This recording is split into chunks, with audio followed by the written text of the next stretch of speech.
여러분 안녕하세요. 오늘은 통쾌한 복수 사이다 사연을 준비해 왔는데요. 바로 사연 읽어보겠습니다. 안녕하세요. 저는 30대 초반의 남성입니다. 며칠 전 지인이 보낸 카톡 청첩장을 보고 만감이 교차하고 생각이 많아졌습니다. 코로나 때문에 결혼식을 미뤘던 예비 부부들이 사회적 거리두기가 풀리기 무섭게 제대로 결혼식을 올리고 싶어서일까요? 일주일이 멀다 하고 친구와 지인 결혼 소식이 들려오는 요즘입니다.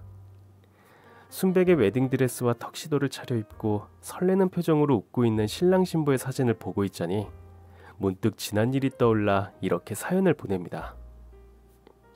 결혼까지 약속했지만 가족의 반대로 마지못해 헤어진 비운의 러브 스토리일까요? 아니면 소름 끼치도록 교활하고 사악한 여인을 만나 하마터면 지옥행 열차를 탈 뻔한 오싹하고 간담서늘한 잔혹 호러물일까요? 궁금하신가요? 그럼 먼저 제 소개부터 하겠습니다. 저는 초등학교 교사인 부모님의 외동아들로 태어나 사랑을 듬뿍 받으며 자랐습니다.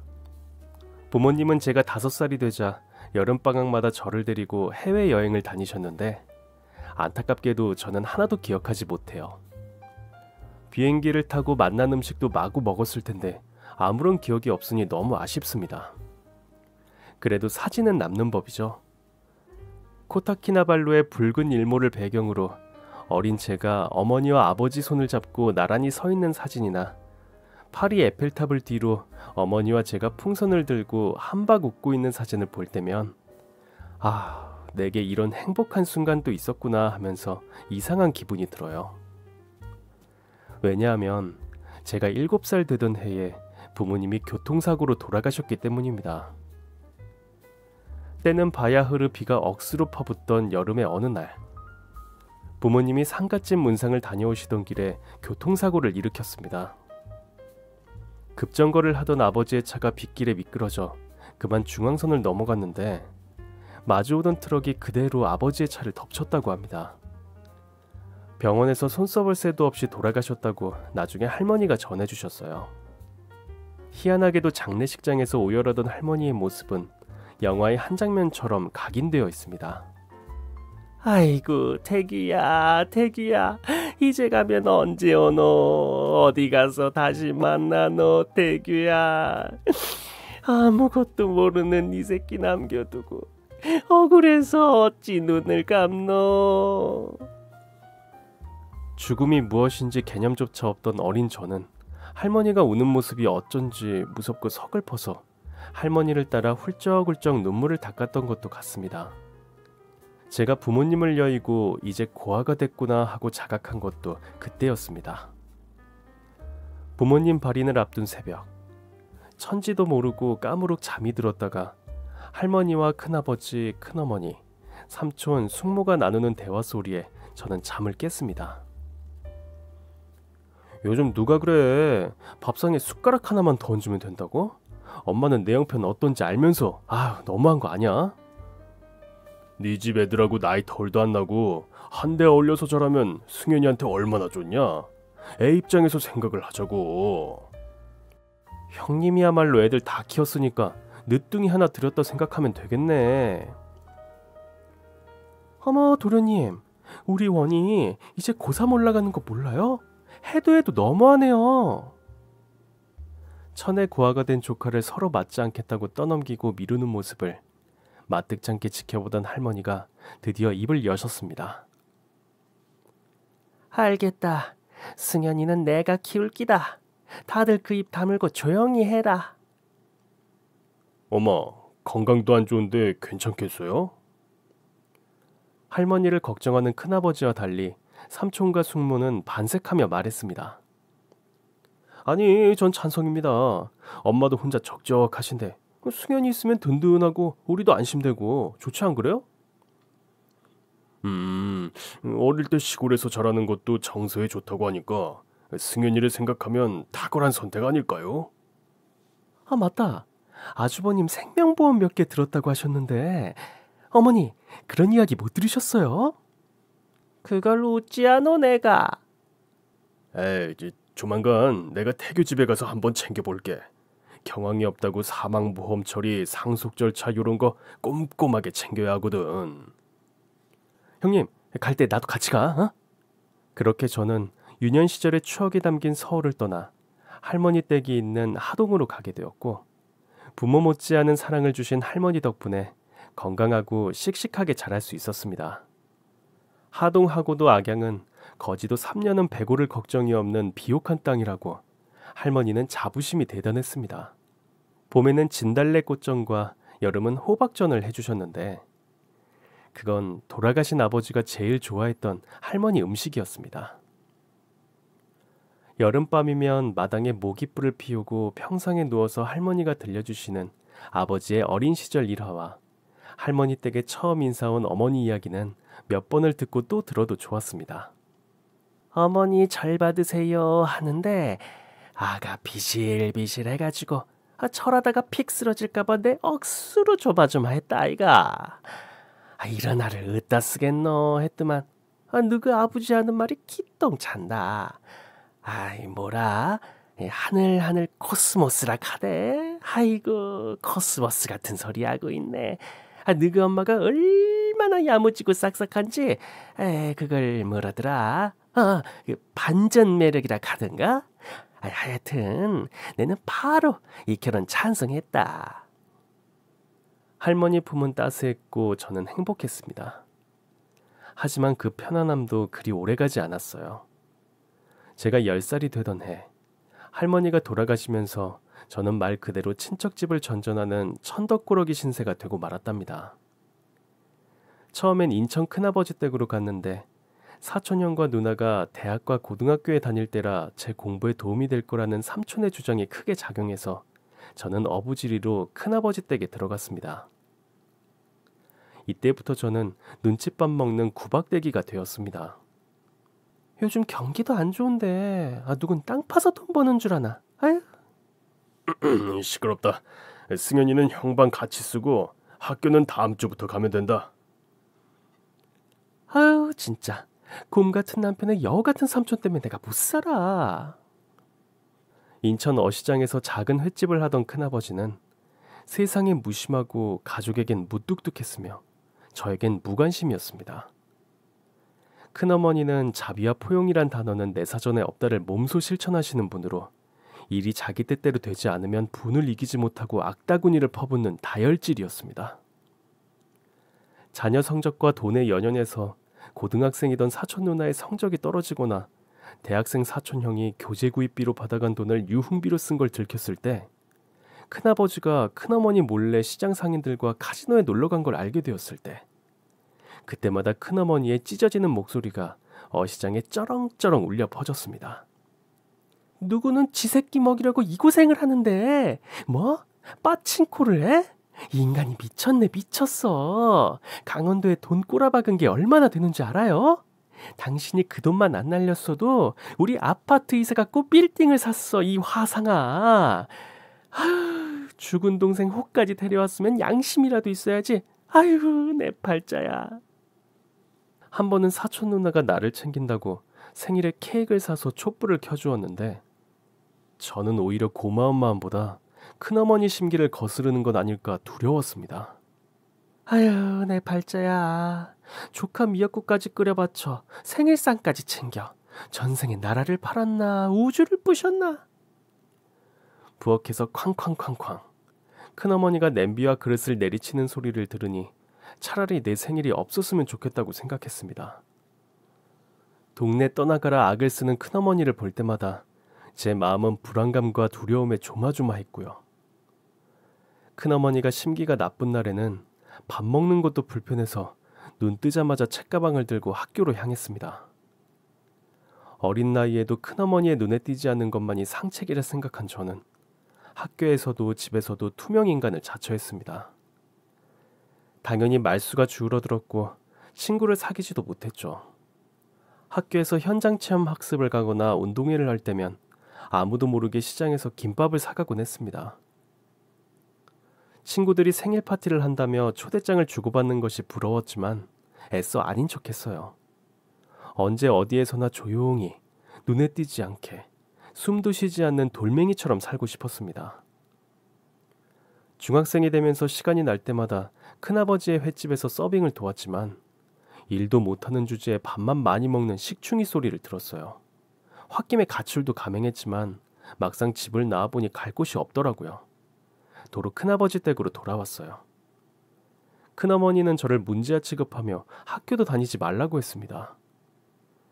저는 용기 내어 말했습니다. 학교를 계속 다니고 싶고 대학도 가고 싶다고요. 그랬더니 큰어머니가 나는 더 이상 못한다. 차라리 나를 죽이라고 바닥에 주저앉아 가슴을 치며 악을 썼습니다. 보다 못한 큰아버지는 결국 저를 서울 삼촌 댁으로 보냈고 삼촌은 마지못해 저를 받아들였습니다. 삼촌 집에는 내 또래 사촌이 있어서 서로 마음을 터놓고 있을 수 있겠다며 내심 기대했지만 숙모가 우리의 성적표를 들고 비교를 해대서 우리 사이는 결코 가까워질 수가 없었죠. 내가 어디에도 사랑받지 못하는 존재라는 생각이 들자 내 마음은 더 굳게 닫혔고 친구 없이 조용하게 공부만 했습니다. 덕분에 저는 학년이 올라갈수록 조금씩 성적이 오른 반면 재주가 너무 많아서 놀기 바쁜 사촌은 공부에 관심이 없어 성적이 형편없었습니다. 삼촌과 숙모는 금지옥엽인 아들을 대학에 보내려고 안간힘을 다했습니다. 집중력을 높여서 공부를 잘하게 된다는 촌명탕을 철마다 먹이고 사촌 교복 주머니에 홍삼을 챙겨주는 걸 저는 흐린 눈으로 보았습니다. 사촌이 주말마다 쪽집게 과외선생 집에 가서 공부하는 것도 알았지만 모른 척했습니다. 먹성 좋은 고교 시절 앉은 자리에서 라면 3개도 끓여 먹을 수 있을 정도로 내 위는 위대해졌지만 가엾게도 눈칫밥만 가득했습니다. 피자나 치킨이 먹고 싶어도 사촌이 먼저 말 꺼내기를 기다려야 했죠. 엄마, 나 배고파. 피자 한 판. 아유, 우리 애기 피자 먹고 싶어? 알았죠요? 사촌이 주문한 피자와 치킨을 먹을 때도 눈치는 보였습니다. 정말 마지막 닭다리 하나, 마지막 피자 한 조각을 잡는 게 그게 뭐라고 그렇게 눈치를 봤을까요? 마지막 닭다리를 사촌에게 양보하고 쓸쓸히 일어서야 했던 수많은 날들. 저도 마지막까지 닭다리를 뜯고 앉아있는 눈치 없는 아이가 되고 싶었습니다. 저도 엄마 아빠를 원 없이 부르며 피자 한 판 사달라고 어리광을 부리고 싶었습니다. 하지만 제 곁엔 아무도 없었습니다. 어찌된 영문인지 부모님은 꿈에라도 등장하지 않으셨어요. 부모님이 보고 싶을 땐 가족 사진을 꺼내어 들고 눈물을 훔쳐야 했습니다. 일단 대학만 들어가자. 대학생이 되면 부모님이 남겨주신 보험금으로 당당하게 일어서는 거야. 이를 악물고 공부했습니다. 그런데 청천벽력 같은 일이 벌어졌습니다. 승현아, 삼촌 월급이 워낙 박봉이라 애 하나 대학 보내기도 힘든 거 알지? 삼촌도 차마 이 말은 안 하고 싶었는데 우리 집 형편이 애 둘을 대학에 보내기가 힘든 상황이라 어쩌면 좋니? 너는 공부도 잘하니까 올해는 양보하고 내년에 대학에 가면 안 될까? 삼촌, 부모님 보험금 있잖아요. 삼촌이 제 후견인이니까 잘 아시잖아요. 어머, 얘 봐라. 너 학비나 생활비는 어디 하늘에서 떨어지니? 보상금 나올 때마다 옷에 입혀 운동화 사신겨. 친아들보다 더 신경 썼는데 누가 들으면 구박대기로 키운 줄 알겠다. 얘 보상금도 얼마 안 돼. 삼촌, 저도 대학에 가고 싶어요. 아니, 우리가 가지 말라고 그러니? 올해는 양보하고 내년에 가면 되잖아. 1년 금방이야. 저는 양보할 수 없었습니다. 숙모는 대학을 목표로 공부하는 저를 벌레 보듯 대하며 마주칠 때마다 숨쉬듯 욕하고 저를 비난했습니다. 짐승도 자기 길러준 사람을 알아보고 은혜를 갚아요. 고아원 안 보내주고 재워주고 먹여주는 은혜를 이렇게 갚니? 머리 검은 짐승은 들이지 말라는 옛말이 하나도 안 그러네. 삼촌과 숙모는 제가 밤늦게 공부라도 하고 있으면 전기불 아깝다고 꺼버리고 아침 저녁 식사 자리에 저를 부르지도 않았습니다. 한겨울 욕실에서 샤워를 하는데 보일러를 꺼버려서 찬물로 씻기도 했고요. 저는 가시방석에 앉을 듯 불편했습니다. 그래도 참아야 한다. 고3이니까 1년만 참으면 된다. 이를 악물고 참았습니다. 하지만 사촌이 잃어버린 시계를 내가 훔쳤다고 박박 우기면서 누명을 씌우고 내 가방과 소지품을 뒤지는 숙모의 벌건 두 눈을 보고 제 인내심은 한계에 다다랐고 더 이상은 불가항력이라는 걸 깨달았습니다. 19이 되던 생일, 저는 삼촌 집을 나오기로 결심했습니다. 삼촌, 지금까지 돌봐주셔서 고맙습니다. 저 자립할게요. 부모님의 보험보상금 이제 주세요. 이 자식 봐라. 걷어주고 길러줬더니 돈 내놔라? 아, 그래, 가져가라. 어? 더러운 보상금. 자자자, 가져가. 내 이름 3글자가 박힌 통장에는 겨우 3천만 원이 남아 있었습니다. 어렴풋하게나마 부모님 2분 모두 생명보험을 들어서 사망보험금이 꽤 될 거라고 들어왔던 터라 그 액수가 터무니없어서 어떻게 된 일이냐며 따져묻고 싶었지만 도박과 노름에 빠져있던 큰아버지와 매번 사업한다고 일을 벌였던 삼촌을 생각해보면 너무 잘 알 것도 같아서 쓴웃음만 나왔습니다. 저는 부모님의 사망보험금 3천만 원이 든 통장을 들고 삼촌 집을 도망 나오듯 뛰쳐나왔습니다. 일단 학교 근처 월세 25만 원을 내는 고시원으로 들어갔습니다. 한 평 조금 넘는 방에 들어섰을 때 저는 해방감을 느꼈습니다. 그리고 맨 먼저 전화를 걸어 양념치킨과 피자 한 판을 주문했죠. 아무 눈치 보지 않고 먹고 잘 수 있다는 해방감은 그리 오래가지 않았어요. 당장 고3이기도 했고 대학 수능이라는 관문이 기다리고 있었죠. 나 홀로 입시 준비. 생각처럼 쉽지 않았습니다. 음식을 시켜 먹는 것도 한두 번이지 통장 잔고가 점점 줄어들 때마다 불안감이 엄습해왔습니다. 공부할 시간을 쪼개어 밥을 짓고 반찬을 만들면서 내가 지금 뭘 하고 있나, 이러다 시험을 망치는 건 아닌가 두렵기도 했습니다. 아니나 다를까 청소와 빨래, 요리 실력이 좋아질수록 제 성적은 하향 곡선을 그었고 결국 4년제 대학에 떨어지고 말았습니다. 재수는 둘째치고 생활비를 마련해야 했습니다. 홀을 단신에 고아가 할 수 있는 일은 그다지 많지 않았고 저는 할 수 있는 온갖 알바를 다 했습니다. 새벽 신문 배달부터 주유소 주유, 중국집 철가방에 뷔페 설거지, 때론 도배일까지 닥치는 대로 일했습니다. 큰아버지 횟집에서 일했던 경험을 떠올려 노량진 수산시장에서 일하기도 했는데요.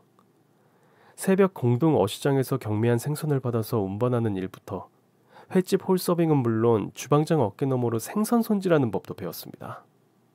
그로부터 5년이 흐른 뒤 저는 횟감 손질도 제법 그럴듯하게 하고 매운탕도 얼큰하게 끓일 수 있게 됐지만 문득 이게 내가 꿈꾸던 삶인가 의문이 들었고 불확실한 미래에 눈앞이 캄캄해진 그때 한 통의 우편물이 날아왔습니다. 그건 바로 땡땡시청에서 보낸 지역 재개발 관련 공지였습니다. 아니 웬 부동산? 하고 살펴보니 부모님 명의의 부동산이 재개발된다는 알림이었어요. 당장 담당자에게 전화를 걸었죠. 부모님이 돌아가셨다면 아들인 제가 상속세를 내고 부동산 동기를 하라고 했어요. 그러면서 이번 재개발로 보상금이 자그마치 10억 원이나 될 거라고 기뜸해 주었습니다. 얼마 지나지 않아 내 통장엔 10억 원이라는 거금이 들어왔습니다. 곳간에서 인심나고 통장 잔고에서 배포가 생긴다더니 정말 그렇더라고요. 수중에 거금이 들어오니까 세상이 환해지대요. 만사 두려울 것도 걸릴 것도 없었습니다. 이제 아무런 걱정 없이 공부만 할 수 있겠다. 저는 입시학원을 등록하고 다시 공부를 시작했고 마침내 꿈에 들이던 대학에 입학했습니다. 어렵게 진학해서 그런지 공부가 세상에서 제일 쉬웠습니다.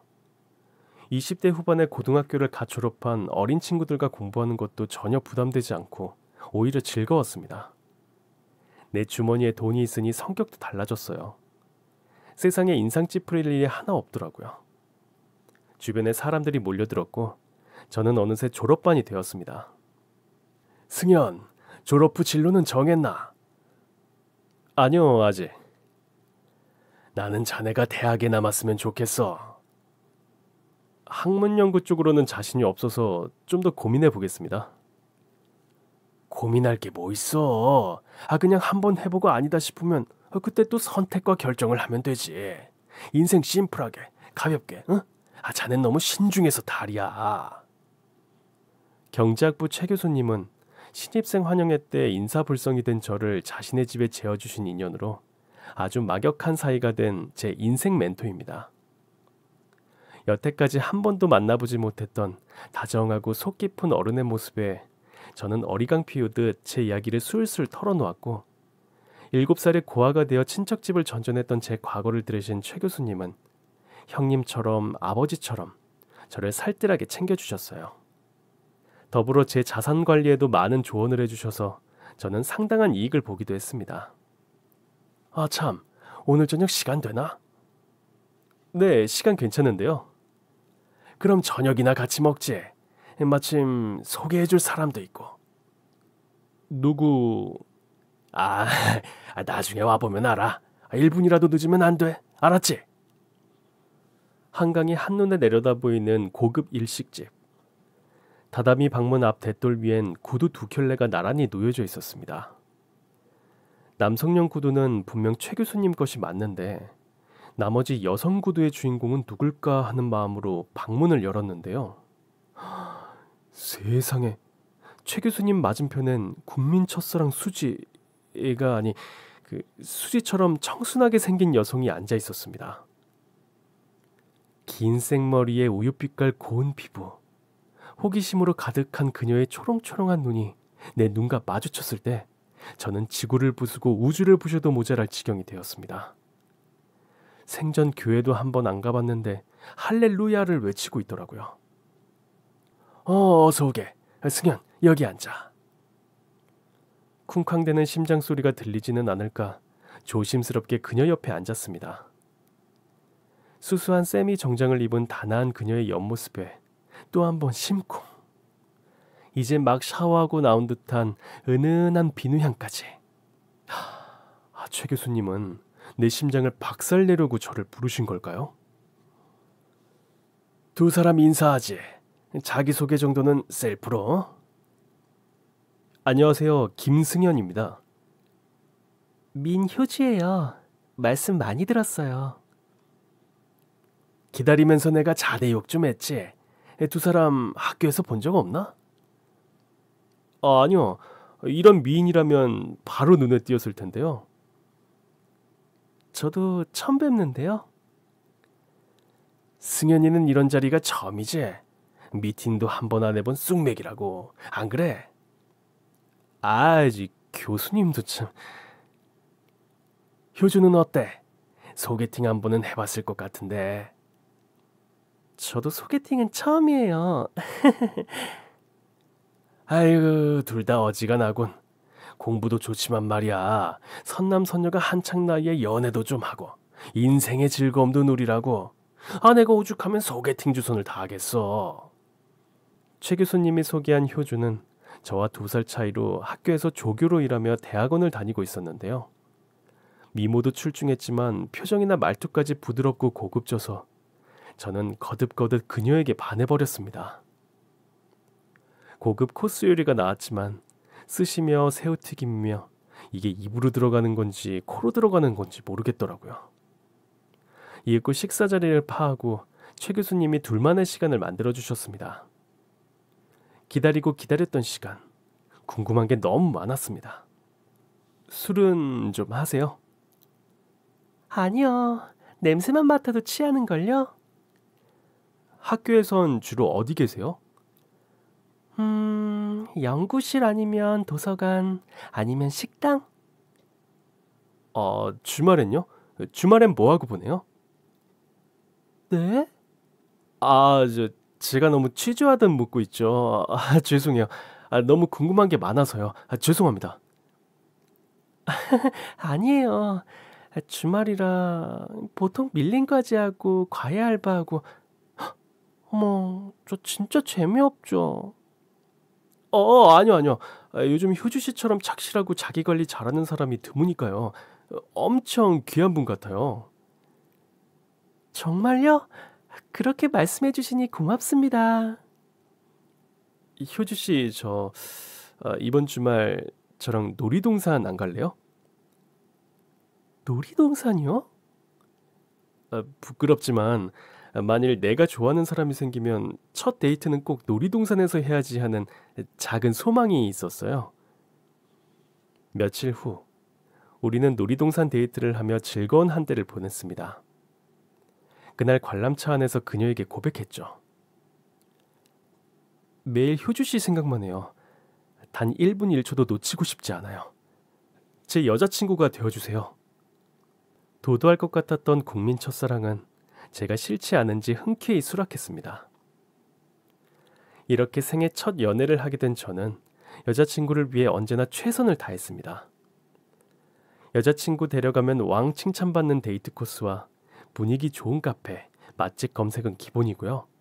여자친구와 데이트할 때 조심해야 할 10가지도 놓치지 않고 읽었습니다. 문자를 보낼 때도 맞춤법은 틀리지 않았나, 성인지 감수성에 해당되는 말은 없나, 검열하고 또 검열해서 겨우 보내곤 했습니다. 차도 수입차로 바꾸었습니다. 조교 업무가 끝나는 시간에 맞춰 그녀를 태우러 가는 길이 너무 신나서 콧노래가 절로 나왔어요. 안개비 자욱한 양평 두물머리로 드라이브를 갔을 때 저는 숨기고 싶었던 제 과거를 털어놓았습니다. 큰아버지에게 버림받고 삼촌에게 구박받으며 자란 이야기를 듣던 여자친구는 자신도 고아람에 울먹였습니다. 가느다랗게 떨리는 그녀의 어깨를 안아주었고 나도 누군가에게 의지처가 되어주는 사람이 된다는 뿌듯함에 그녀를 더 사랑하게 되었습니다. 최 교수님은 나한테 아버지 같은 존재야. 뭐든 의논할 수 있고 믿고 의지할 수 있는. 저도 최 교수님이 딸처럼 대해주셔서 늘 감사하게 생각해요. 언제 우리가 아주 멋진 선물을 해드리자. 좋아요. 나는 돈이 없으니까 스웨터나 목도리를 만들어 드릴까? 자기 뜨개질도 할 줄 알아? 당연하죠. 어디 뜨개질 뿐이겠어요? 프랑스 자수, 십자수. 제가 그냥 심사임당이랍니다. 현모양처가 될 게 분명한 사랑스러운 여자친구였지만 한 가지 이상한 게 있었어요. 매일 여자친구를 집까지 데려다 주는데 자기 집을 절대 알려주지 않는 겁니다. 처음엔 숨기고 싶을 수도 있지 싶어서 여자친구가 원하는 대로 집 근처 버스 정류장에서 내려주곤 했는데 1년이 지나도록 여자친구의 집에 초대받지 못한 것이 서운하기도 했어요. 한 번은 여자친구 몰래 뒤를 밟아보았는데요. 약국과 철물점 사이 골목으로 들어가는 여자친구를 따라 들어갔는데 축지법을 쓰는지 정말 빠르게 사라져버렸습니다. 다음 날도 그 문제의 골목길을 들어서는 여자친구를 보고 재빠르게 뒤따라갔는데요. 여자친구는 바람처럼 사라지고 없었습니다. 그 다음 날도 여자친구는 있었는데요. 없었습니다. 매번 홀연히 사라지는 여자친구에겐 뭔지 모를 비밀이 많은 것 같았고 언젠가는 내게도 속 시원하게 털어놓겠지 하며 기다리던 어느 날 여자친구가 은근슬쩍 결혼 이야기를 꺼냈습니다. 나 내일 고등학교 동창 브라이덜 샤워 초대받았어요. 그런데 표정이 왜 그래? 가기 싫은 얼굴인데? 당연하죠. 찐친 5명 중에 이제 나만 솔로니까. 결혼보다 공부가 더 좋다고 하지 않았어? 그건 1년 전 이야기고 이젠 승현 씨 밥도 챙겨주고 빨래도 해주고 반찬도 이것저것 해주고 싶어요. 친구들 결혼식에 자극을 받았는지 이날 이후 빨리 결혼하자며 조바심을 냈습니다. 결혼식 이야기도 부쩍 늘었고요. 저는 아직 대학원 졸업도 하지 않았고 졸업 후 진로가 아직 결정하지 못한 처지에 결혼은 좀 이른 것 같다는 생각이 들었지만 여자친구가 작정한 듯 매일 졸라대니 내키지는 않았지만 속수무책으로 결혼을 준비하기 시작했습니다. 결혼 준비 필수 코스라는 결혼 박람회에서 난생 처음 들어보는 스드메도 알아보고 웨딩홀도 계약했습니다. 단 한 번뿐인 소중한 결혼식을 위해서 여자친구가 원하는 대로 결혼 준비는 순조롭게 진행됐습니다. 이제 남은 건 결혼 반지.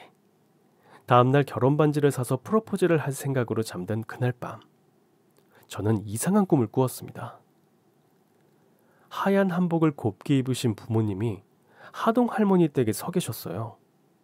20년 넘게 꿈에 나오지도 않던 부모님이라 너무 반가운 나머지 달려가 덥석 안으려고 하는데 두 분의 눈에 눈물이 그렁그렁 맺혀 있었습니다. 그리고는 저를 잡고 절규하듯 말하셨어요. 아들아, 그녀는 안 된다. 절대 안 돼. 어머니, 현모양처가 늘 참한 여자예요.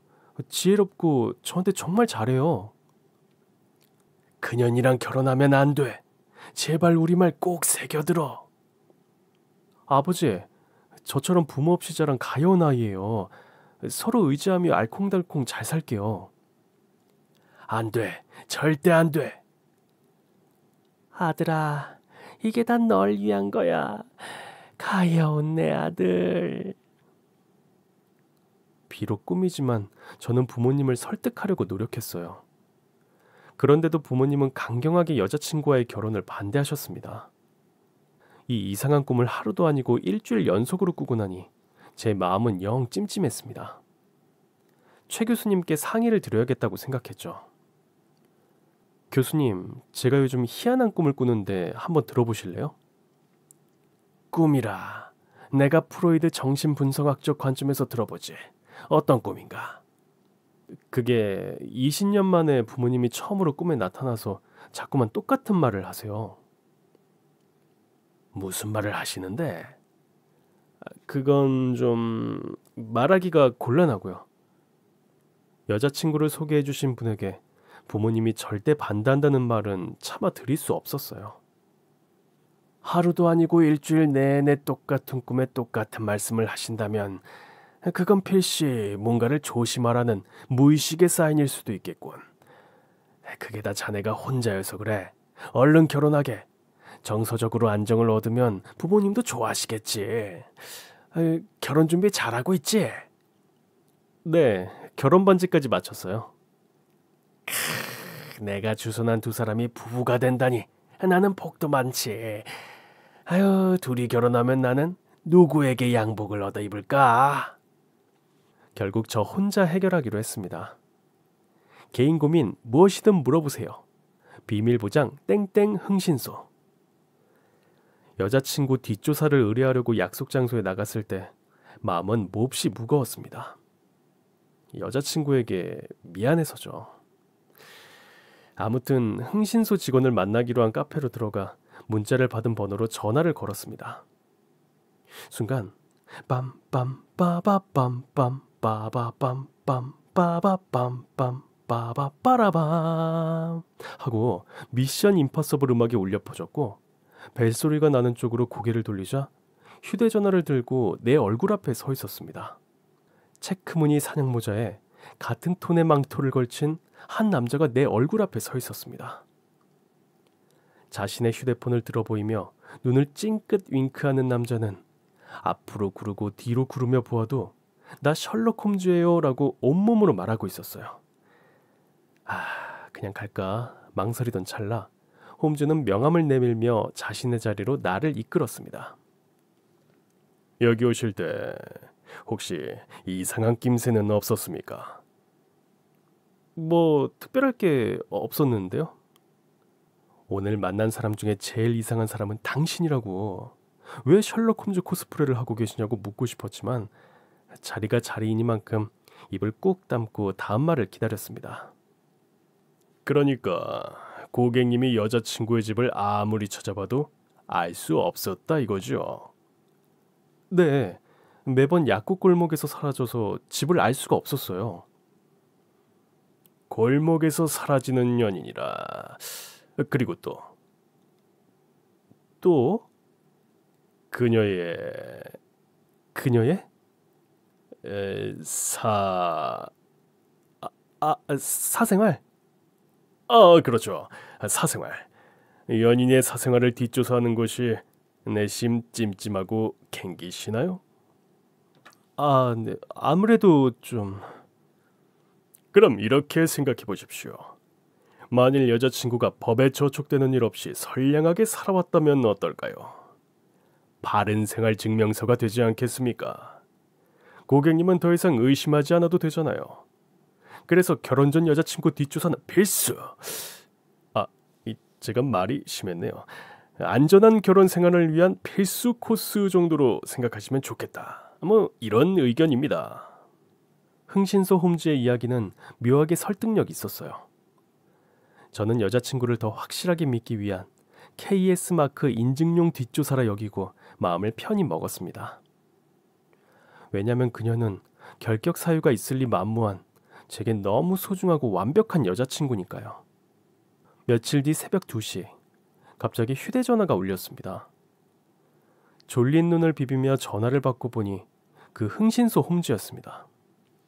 고객님, 별일 없으시죠? 아, 네. 지금 몇 시예요? 도청과 감시를 피할 수 있는 최적의 시간입니다. 아니, 누가 나를 도청해요? 만사부려 튼튼 아니겠습니까? 그럼 이만.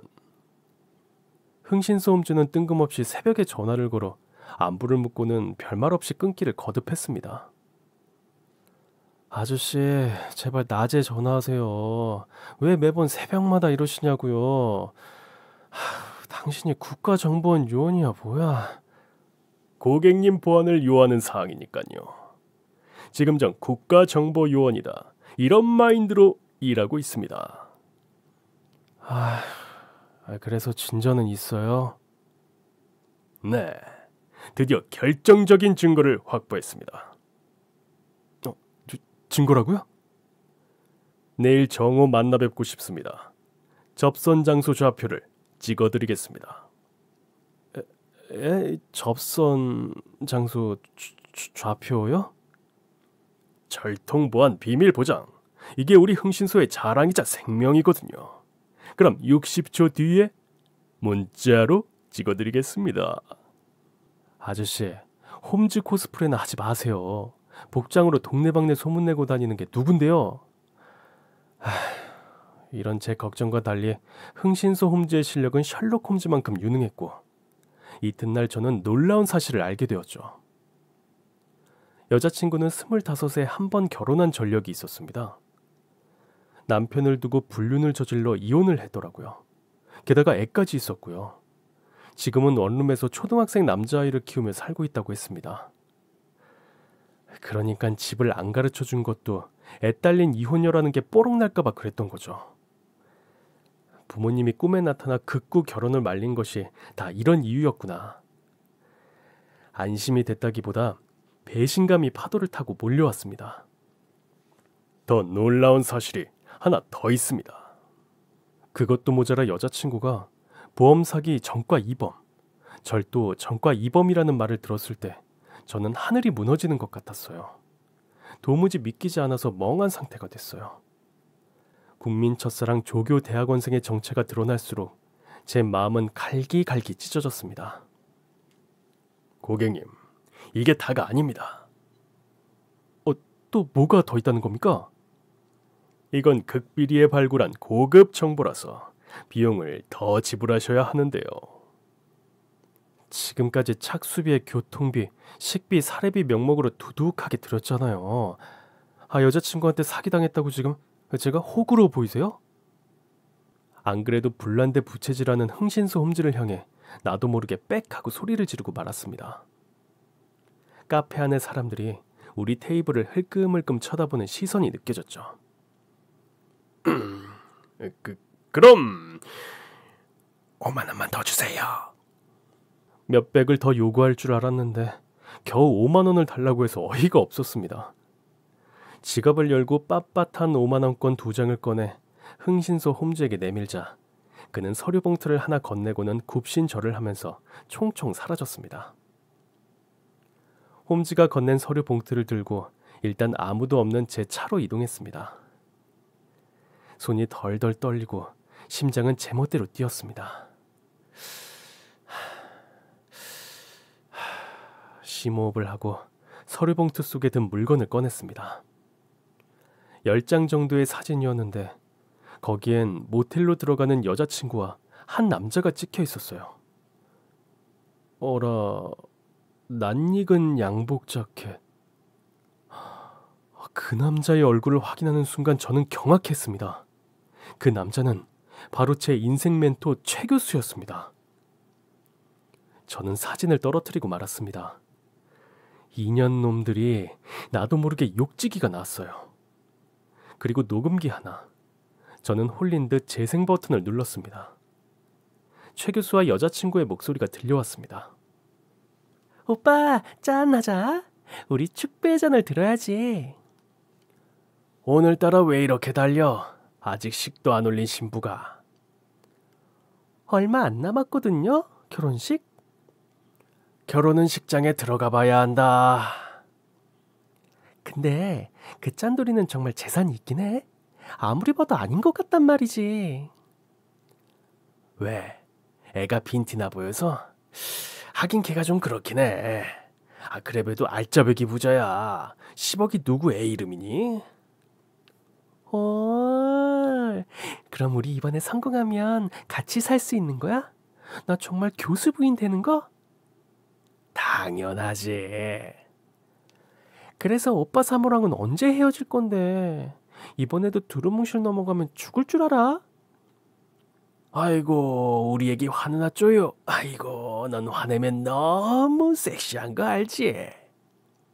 아이, 몰라. 간드러지는 여자친구의 콧소리에 그나마 잡고 있던 제 정신줄이 슝 하고 날아가 버렸습니다. 제가 토지보상금 10억이 있다는 걸 알고 최 교수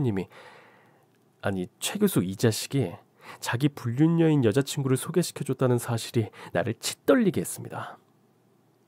분노에 휩싸여 피가 거꾸로 솟는 것 같았습니다. 아버지처럼 때론 형님처럼 그렇게 믿고 따랐는데 나한테 왜 이래요? 사나이 순정을 다 바쳐 마음을 다해 사랑했는데 왜 내 마음을 짓밟아?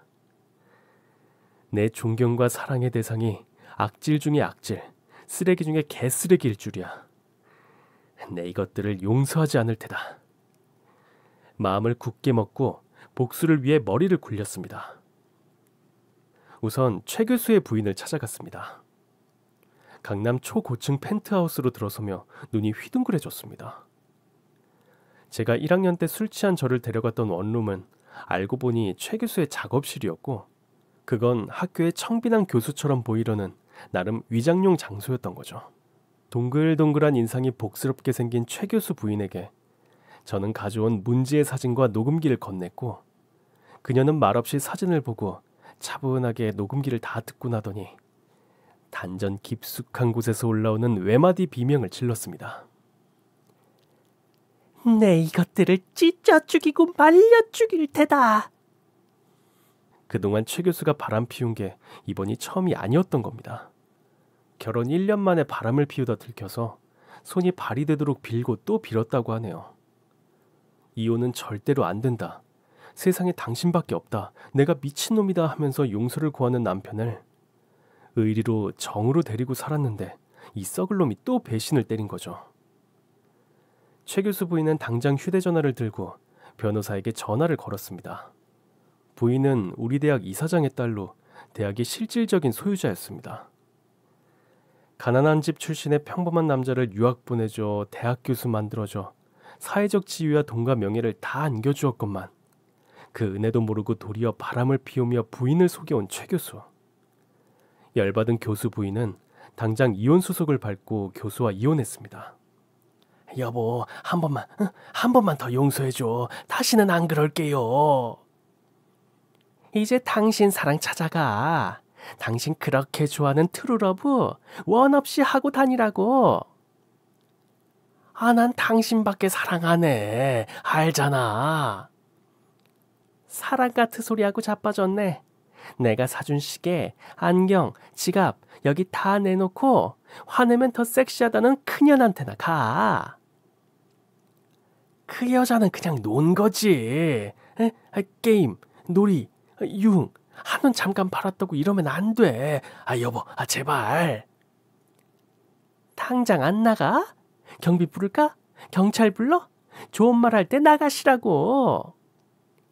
아이고 여보, 살려주세요 제발. 찌질하게 매달리는 최 교수를 문 밖으로 뻥 차버리고 나니 그나마 분이 좀 풀렸다는 부인의 이야기가 전에 들은 제 마음은 통쾌하면서도 씁쓸했습니다. 저는 아직도 최 교수의 얼굴을 볼 자신이 없습니다. 얼마 지나지 않아 최 교수는 대학에서 쫓겨났습니다. 부인은 엄청난 배경과 인맥을 동원해 최 교수를 사회적으로 매장시켜버렸습니다. 나이스. 최 교수 부인은 여기서 멈추지 않고 여자친구를 상대로 상간녀 소송을 걸어 현재 3천만 원 판결을 받아냈어요. 물론 여자친구도 학교 조교 자리에서 쫓겨났고 자신의 아이가 있는 원룸으로 돌아갔습니다. 인연이란 게 웃긴 게 오랜만에 학교에 간 날 짐을 싸서 내려오는 여자친구와 딱 마주쳤습니다. 여자친구는 아무 일도 아니란 듯 인사하고는 위자료 3천만 원을 해달라고 애교를 떨었습니다. 어떡해요. 돈이 없는데. 자기가 3천만 원만 해주면 안 될까? 지금 제정신이니? 어떻게 나한테 이래? 사랑한다며. 사랑하면 아낌없이 주고 그러는 거 아니야? 사랑? 사랑 같은 소리 하네. 너 날 사랑하긴 했냐? 최 교수랑 짜고 둘이 날 능멸했잖아. 아이씨, 그 새끼 이야긴 왜 나와, 씨발. 그 새끼 때문에 내 인생도 조졌거든? 피차 일반이잖아. 너 정말 개차반이구나. 내가 뭐? 왜? 욕하는 거 처음 봐? 1년 동안 만난 일당만 해도 3천만 원은 주겠다? 이 개 같은 놈아. 뭐? 개 같은 놈? 씨발 말이 나와서 말인데 애 딸린 이혼녀 주제에 처녀행 사고 다닌 네가 나를 욕해? 네 전과를 읊어줄까? 잘 됐네. 방송실에 가자.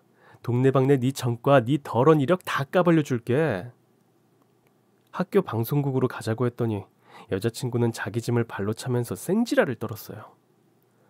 본색을 드러내고 쌍욕을 퍼붓는 여자친구를 보면서 그나마 남아있던 정도 싸그리 사라졌어요. 이래서 부모님이 꿈에 나타나 결혼은 안 된다, 이 여자는 안 된다 하셨던 거겠죠? 인생 똑바로 살아라, 이 대걸레년아 하면서 지나치는데 열받은 여자친구가 뒤에서 소리 지르며 따라왔어요. 그녀가 차도를 가로지르는 순간 학교에서 음식물 쓰레기 차량 한 대가 내려왔고 여자친구는 그대로 쓰레기차에 치여서 응급실로 실려갔습니다. 나중에 들어보니 대수술을 받고 6개월을 병원에서 지냈다고 하네요. 국민 첫사랑을 빼닮은 그 이쁜 얼굴에는 큰 흉터가 남았다는 소식이 들려왔습니다. 혹시 수술 자국에 좋은 크림이나 로션, 연고 같은 거 아시는 분 계실까요? 전 여자친구에게 상처에 좋은 연고 한 통 정도는 보내줄 의향이 있네요, 제가. 그 연고 잘 바르고 2번 다신 보지 말자. 네, 제 사연은 결국 비운의 러브스토리이자 잔혹 스릴러물이기도 합니다. 만일 꿈에 나타난 부모님의 말을 무시하고 결혼했더라면 지금 전 이 세상에 존재하지 못했을지도 몰라요. 곱씹어 볼수록 치가 떨리고 소름 끼치지만 심리상담 선생님들은 이렇게 글을 적는 것만으로도 지난 상처가 치유된다고 하더군요. 여러분에게 이 이야기를 들려드리며 부디 내 영혼과 마음의 깊은 패인 상처도 아물길 희망해 봅니다. 오늘의 사연 정말 충격적이고 시원하셨죠? 그렇다면 구독과 좋아요를 꼭 눌러주시기 바랍니다. 그럼 안녕히 계세요.